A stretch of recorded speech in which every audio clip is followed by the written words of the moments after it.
श्रीमहागणाधिपतये नमः। शङ्करं शङ्कराचार्यं केशवं बादरायणं सूत्रभाष्यकृतौ वन्दे भगवन्तः पुनः पुनः। अपारकरुणासिन्धुं ज्ञानदं शान्तरूपिणं श्रीचन्द्रशेखरगुरुं प्रणतोऽस्मि मुदान्वहम्। देवे देहे च देशे च भक्त्यारोग्यसुखप्रदं बुधपामरसंसेव्यं तं श्रीजयेन्द्रं नमाम्यहम्। नमामः शङ्करान् वाक्यविजयेन्द्रसरस्वतीं श्रीगुरुं शिष्टमार्गानुनेतारं सन्मतिप्रदम्। सर्वमङ्गलमाङ्गल्ये शिवे सर्वार्थसाधिके शरण्ये त्र्यम्बके देवी नारायणि नमोस्तुते। ఆత్మీయులందరికీ కూడా వందనములు. పరమ ప్రేమ స్వరూపులు, కరుణామయులు, ఆధ్యాత్మిక ఉత్తుంగ శిఖరంలో విరాజమానమవుతున్నటువంటి కాంచి కామకోటి పీఠం, సర్వజ్ఞపీఠం, 68వ పీఠాధిపతులు, నడిచే దైవం శ్రీ శ్రీ శ్రీ చంద్రశేఖరేంద్ర సరస్వతి మహాస్వాముల వారి దివ్య అనుభవాలను మనం వింటూ ఆనందిస్తూ ఉన్నాం. 1982 ఆగస్ట్ నెల ఈరోడ్ తమిళనాడులో చాలా గొప్ప స్థానం. అక్కడ శ్రీ పద్మనాభ శాస్త్రి గారు అనేటువంటి మహాపండితుడు, వేదాధ్యయనం చేసినటువంటి వారు. ఆయన సిద్ధాంతపరంగా మాధ్వ సంప్రదాయానికి చెందినవారైన కాంచి కామకోటి పీఠంలో వేదాధ్యయనం చేసి గొప్ప కీర్తిని గడించారు. ఆయనకు ఎక్కువ మంది శిష్యులు, ప్రశిష్యులు ఉన్నారు. కాంచి కామకోటి పీఠం యొక్క ముఖ్య ఉద్దేశ్యం వేద సముద్ధరణ, గోరక్షణ. 2,500 సంవత్సరాల పూర్వం అవైదిక ధర్మాలను నుండి వేద ధర్మాన్ని రక్షించడం కోసమే దక్షిణామూర్తిగా ఆదిగురు శంకర్లు అవతరించారు. ఆయననే నాటి నుండి నేటి వరకు కూడా అత్యంత వేద మార్గాన్ని సుగమం చేసిన వారు కాంచి కామకోటి పీఠం. వేద సంరక్షణ భాగమై యజ్ఞయాగములు కూడా కాంచి కామకోటి పీఠం యొక్క వేద పండితులు అచ్చటచ్చట నిర్వర్తిస్తూ ఉంటారు. చాలా గొప్ప యాగం ఏదనగా వాజపేయి యాగం. శ్రీ పద్మనాభ శాస్త్రి గారు తన శిష్యులు మరియు మిత్రులందరితో కలిసి ఈరోడ్లో గొప్పదైనటువంటి వాజపేయి యాగాన్ని సుసంపన్నం చేసి మహాప్రసాదాన్ని కాంచి పరమాచార్య స్వామి వారికి అందించాలనే సదుద్దేశంతో కాంచి నగరానికి వచ్చారు. అక్కడ ఉన్నటువంటి మేనేజర్ చెప్పారు, స్వాముల వారు ఇప్పుడు దక్షిణ యాత్రలో ఉన్నారు, ప్రస్తుతం మహాగావులో ఉన్నారనే విషయాన్ని తెలియజేశారనమాట. శ్రీ పద్మనాభ శాస్త్రి గారు తన కుటుంబ సభ్యులతోనూ మరియు అచ్చట ఉన్నటువంటి వారి ఋత్విజులందరితోనూ కలిసి చెన్నై నుండి ప్రయాణమై రైలు మార్గం ద్వారా గుల్బర్గా, అక్కడి నుండి మహారాష్ట్ర ప్రదేశంలో ఉన్నటువంటి మహాగావ్ చేరుకున్నారు. మహాగావ్లో గొప్పదైనటువంటి ఒక మఠం ఉంది, పురాతనమైనటువంటిది. మహాస్వాముల వారు అక్కడ విడిది చేసి ఉన్నారు. వీరు అక్కడికి రావడానికి సాయంకాలం 4 గంటలకు వస్తుంది. తాము వచ్చినటువంటి సమాచారం పరిచారకుల ద్వారా తెలియజేశారు.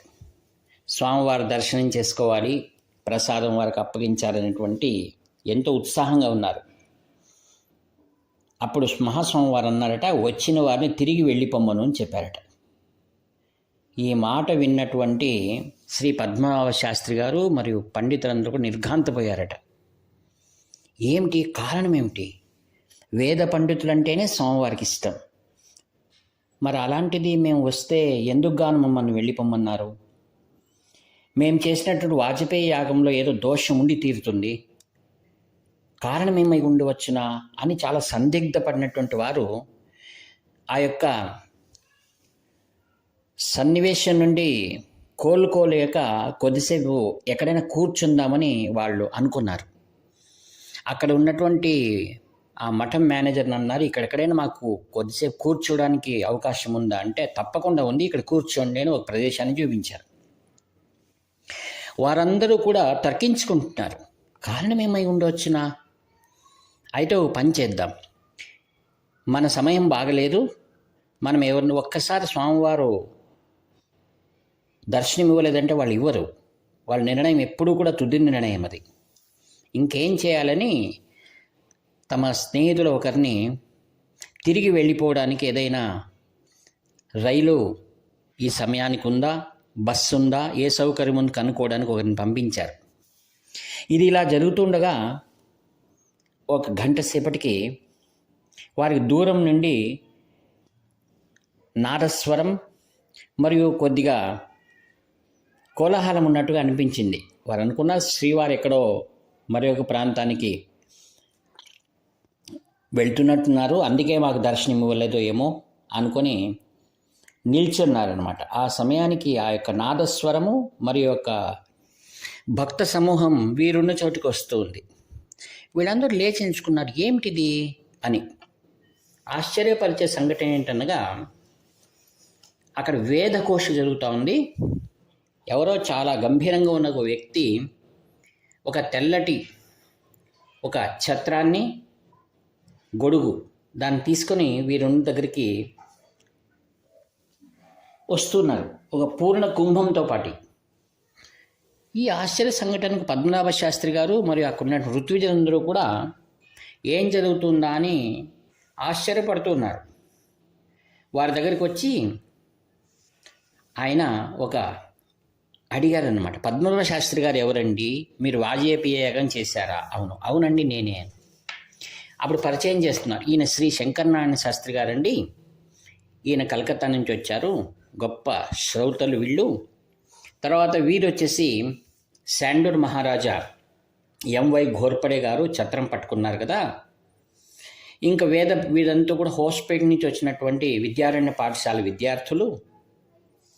తర్వాత మిగతా విషయాలన్నీ పరిచయాలు చేసుకొని మిమ్మల్ని స్వామివారు సగౌరవంగా తమ ఉన్న స్థానాన్ని తీసుకురమ్మని చెప్పారు అనగానే వీరింత కామాక్షి మహిమ ఏమిటిది అని ఆశ్చర్యపడుతూ అత్యంత వినయంగా భక్తితో మహాస్వామివారి దర్శనానికి ఉత్సాహంగా వచ్చి ఒక్కసారిగా స్వామివారిని చూస్తున్నట్టు వాళ్ళ కళ్ళల్లో జల జల జల కంటినీరు కారుతుంది.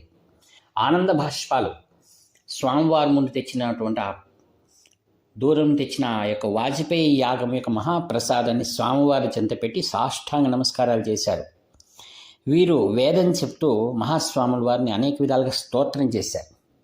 స్వాముల వారు వారిని అందరినీ కూర్చుండబెట్టి, మీరు తిరిగి వెళ్ళిపోమన్నప్పుడు మీరు చాలా బాధపడినట్టుంది కదా అంటే ఏమీ మాట్లాడలేదు, అలా నిల్చున్నారు. అప్పుడు మహాస్వాముల వారు ఎంవై ఘోర్పడే ఛత్రపతి శివాజీ మహారాజు వంశానికి చెందినవాడు, శాండూర్ కర్ణాటకలో. ఆయనతో స్వామివారు అంటున్నారు, మీకు తెలుసా, క్షత్రియులు చేయవలసినటువంటి యాగముల్లో అశ్వమేధ యాగం, రాజసూయ యాగం అని ఉంటాయి, అది చాలా గొప్పది. అలానే వీరు వాజపేయి యాగం అని వీరు చేశారు. వీరు మధ్వ సంప్రదాయానికి చెందిన కాంచి కామకోటి పీఠంలో వీరు వేదాధ్యయనం చేశారు అని స్వామివారు వారికి పరిచయం చేస్తూ శ్రీ పద్మనాభ శాస్త్రితో అన్నారు, నీకు తెలుసు కదా వేదంలో ఆ విషయాలన్నీ ఉన్నాయి. వాజపేయి యాగం చేసిన వారిని పూర్ణ కుంభంతో మహారాజు గొడుగు పట్టుకొని ఉండగా పిలుచుకొని రావాలని శాస్త్రం ఉంది. మరి మీరు వచ్చినప్పుడు అవన్నీ సిద్ధంగా ఉండలేదు. అందుకనే మిమ్మల్ని తిరిగి వెళ్ళిపోమ్మను అంటే మీరు వెళ్ళిపోతారేమో అనుకున్నాను అని స్వామివారు అంటున్నారన్నమాట. అప్పుడు వారు సాష్టాంగపడి, స్వామి వేదం చదివాను, వేద ధ్యానం చేసిన ఈ విషయాన్ని నేను తెలుసుకోలేకపోయాను అని స్వాములవారి ముందర ప్రార్థించాడు. అప్పుడు వారిని అందరినీ దీవించి సకల సత్కారాలతో మహారాజు ద్వారా వారికి రాజగౌరవాలు ఇప్పించి మహాప్రసాదాలు ఇచ్చి వారిని ఒకరోజు ఆ యొక్క మహాగావులో పెట్టుకొని వారిని అందరినీ క్షేమంగా మరలా చెన్నైకి పంపించారు. మహాస్వాములు వారు ఏది చేసినా శాస్త్రోక్తంగా వేద ప్రకారంగా చేస్తూ ఉంటారు. మరి ఒకసారి ఇంకో కథను చెప్పుకుందాం. మహాస్వాములు వారు ఎక్కడున్నా వారి అనుగ్రహం ఎల్లప్పుడూ ఇంక అన్ని చోట్ల ఉంటుంది. ఏం జరిగిందంటే ఒకసారి